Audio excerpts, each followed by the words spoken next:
I don't try and write strong female characters or strong male characters. I just try and write, hopefully, strong characters, and sometimes they happen to be female. J.J. Abrams.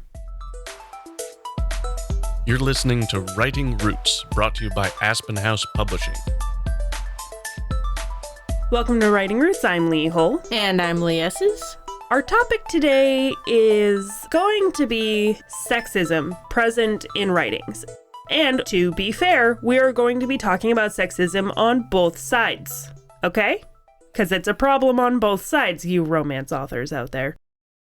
Yeah, we love to call out men for how they write women characters, while simultaneously writing very sexist versions of men in romance.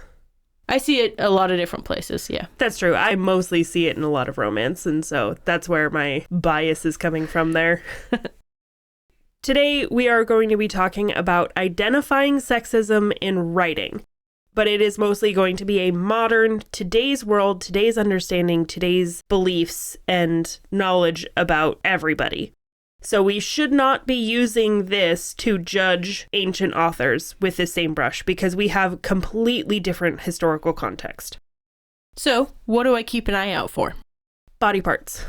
One of the biggest ways that you can see sexism represented in writing are body parts with personality and opinions of their own.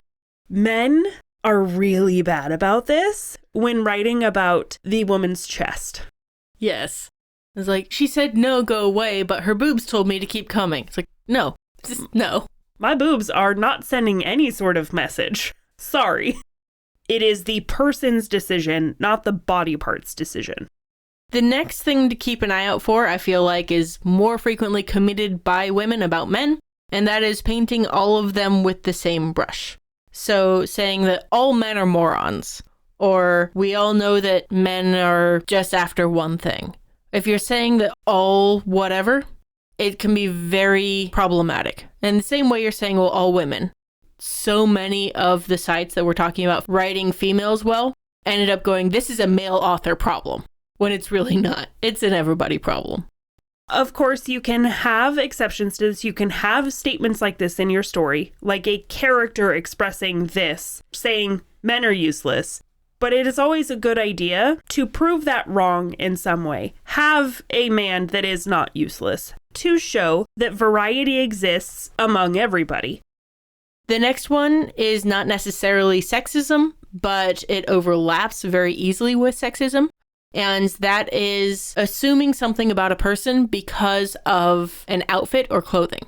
This is something I encounter a lot with my interest in true crime, especially in the 70s, 80s, 90s, where you would have a woman who was going out for a night and happened to be a little more scantily clad. A lot of people would start victim blaming and say, well, of course, that was inviting something bad to happen to her. That same idea of blaming the victim based on how they dressed can accidentally, or not so accidentally, make it into your book, and that is a red flag for sexism. One of the other things that you can look for are your descriptions of people. Do you have excessive descriptions based on gender? For example, the husband and wife were both killed in their bed. She had been pierced with a dagger several times over, hair cascading over the edge of the bed in a crimson waterfall, lithe arms and long legs splayed like a monument to what they were doing when they'd been killed. Oh, and he was there too.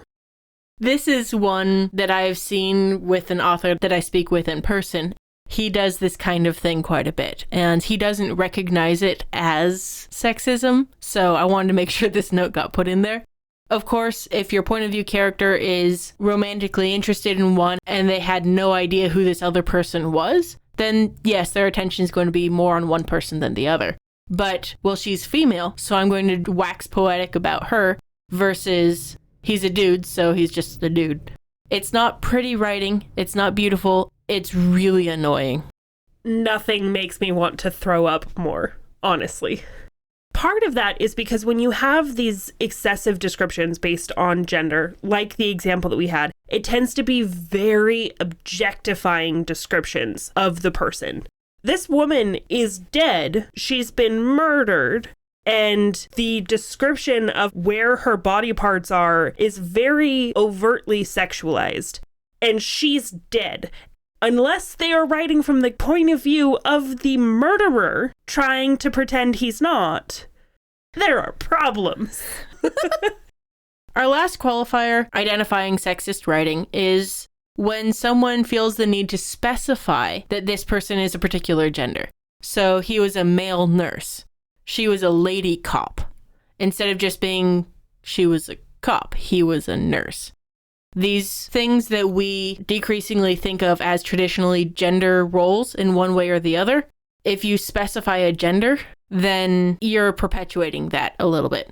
I see a lot of this, especially in early Reacher novels, where there are 3 detectives walking up and the lady cop.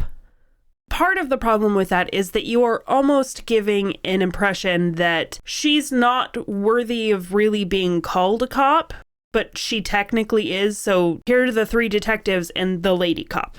It feels very disingenuous. Now let's get into some examples to talk about whether or not these are or are not sexist in some way. She was a dull person, but a sensational invitation to make babies. Men looked at her and wanted to fill her up with babies right away. She hadn't even had 1 baby yet. She used birth control. There are times I wish we had a video for this podcast. It wouldn't make sense.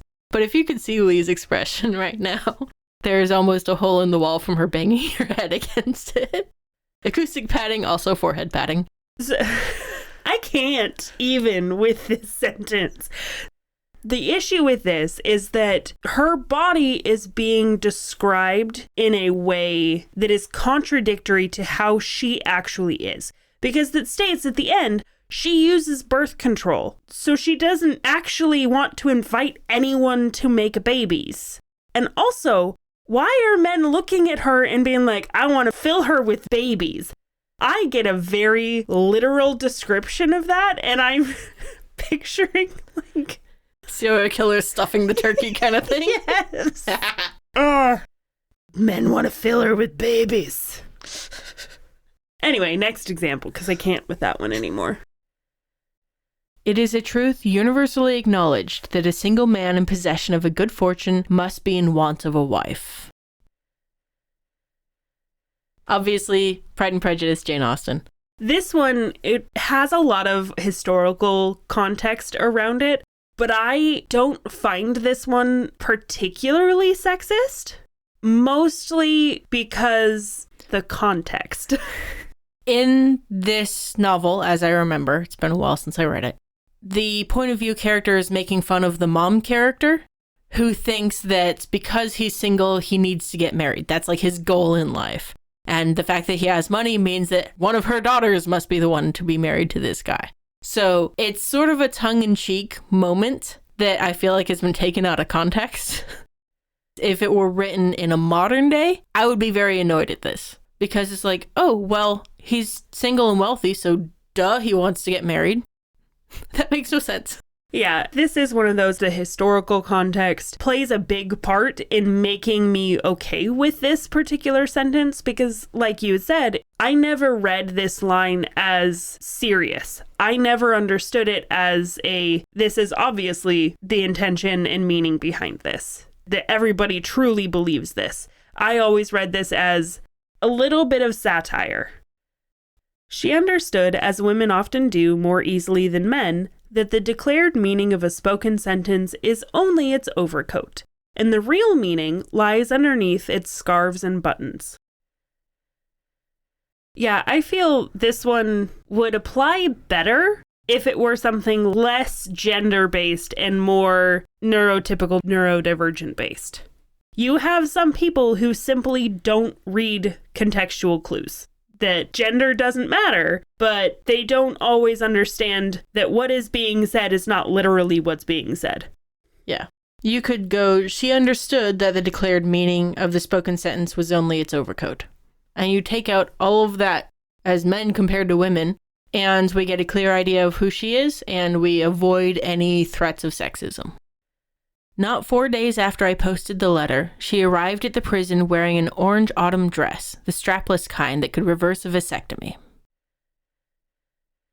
This goes to what the character is wearing being a clear indicator of what the character is wanting, and the point of view character assuming certain things about what the character wants because of what they're dressed as. Like, why would you dress sexy at a prison?